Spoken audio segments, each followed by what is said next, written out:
আসসালামু আলাইকুম ভিউয়ার্স, সবাইকে মা কিচেনের আরেকটি পর্বে আমন্ত্রণ জানাচ্ছি।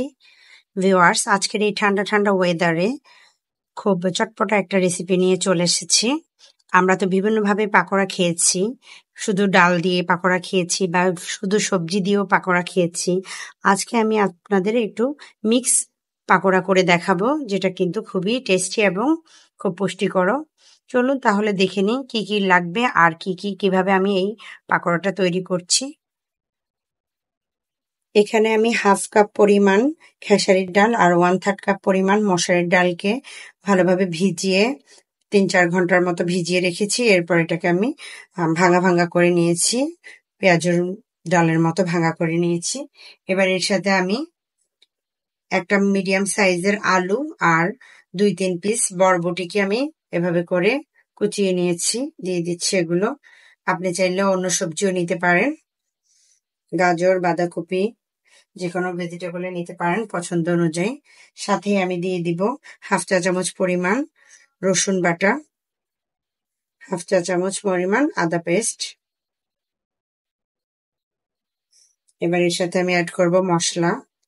এখানে আমি পেঁয়াজ নিচ্ছি, বড় সাইজের একটা পেঁয়াজ, কাঁচামরিচ কুচি, হলুদের গুঁড়ো 1/2 চা চামচ, মরিচের গুঁড়ো 1/2 চা চামচ, জিরার গুঁড়ো 1/2 চা চামচ, গরম মশলা গুঁড়ো 1 চা চামচ, সবগুলো আমি দিয়ে দিচ্ছি।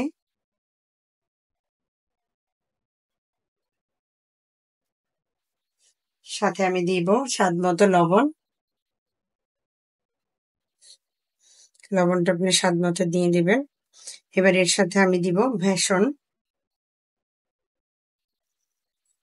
ভেষনটা দিব, যাতে করে এটা খুব ভালোভাবে বাইন্ডিংটা হয়। দিয়ে এভাবে আমি হাত দিয়ে অল্প অল্প করে মেখে নিব, এভাবে চিপে চিপে।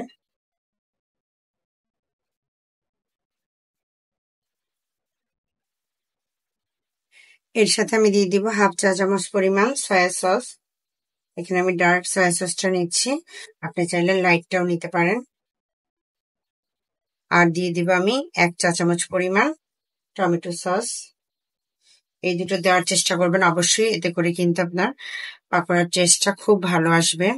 দেখতেই পাচ্ছেন এরকম আঠালো টাইপের হবে, যাতে করে আমরা যখন তেলের মধ্যে ছাড়বো এটা ছড়িয়ে না যায়, ওরকম আঠালো আঠালো হতে হবে।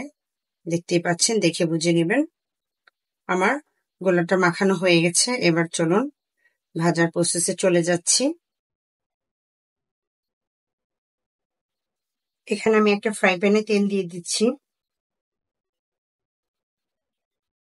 আমি এখানে সরিষার তেল ব্যবহার করছি, আপনি চাইলে সয়াবিন তেলও নিতে পারেন।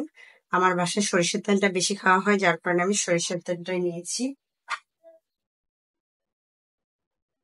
এখন এটা ভালোভাবে তেলের যে ঝাঁজটা আছে সেটা সরে যেতে দিতে হবে, না হলে কিন্তু সরিষার তেল দিয়ে রান্না করলে সবসময় খেয়াল রাখবেন তেলের যে একটা ঝাঁজ আছে, এটা কিছুক্ষণ তেলটা ভালোভাবে গরম হলে কিন্তু ঝাঁজটা চলে যাবে। আপনার খাবার থেকে আর তেলের একটা ঝাঁঝালো স্মেল আছে সেটা হবে না, সরে যাবে। একটু আমি তেলটা ভালোভাবে গরম হতে দিচ্ছি। তেলটা খুব ভালোভাবে গরম হয়ে গেছে। এবার এর মাঝে আমি একে একে দিয়ে দিব আমার যে পাকোড়ার পেস্টটা রেডি করেছি, সেখান থেকে এরকম করে হাত দিয়ে একটু চেপে চেপে শেপ করে দিয়ে দিচ্ছি। আর চুলার আঁচটা দিয়ে দিব মিডিয়াম টু লোতে রেখে, যাতে করে খুব ভালোভাবে এটা কুক হয়।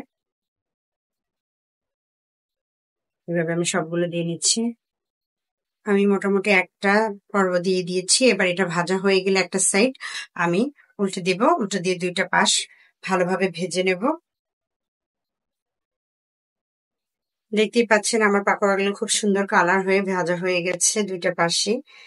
আমি এবার এগুলোকে তুলে নেব, তুলে নিয়ে বাকিগুলো এভাবে ভেজে নিচ্ছি, ভেজে আপনাদের সাথে শেয়ার করছি।